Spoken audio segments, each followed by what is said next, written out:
What's up, everybody? It's me, Brandon Green, owner of Gold Element Autoworks. You know, I never told you guys how much I paid for this 2005 CL600. Now, this is the twin turbo or the bi-turbo V12, pushing 493 horsepower, 590 foot-pounds of torque. With a stage 2 upgrade or tune, this thing can easily get 600 horsepower. Now, how much did I pay for this car? I never told you guys. Why did I never tell you guys? Because it's not fair.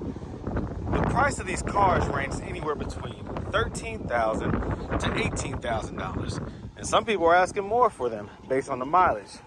Now this car has 95,000 miles, which is great.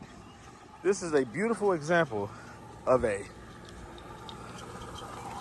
CL600. Let's look at the interior real quick. I love these W215 CLs. Now the 600 comes with the Alcantara headliner, like, you know, the suede stuff. This thing is beautiful. The interior is gorgeous. A nice almond interior. And yes, look at the mileage. 95,000 miles. So how much did I pay for this? How much did I pay for this car?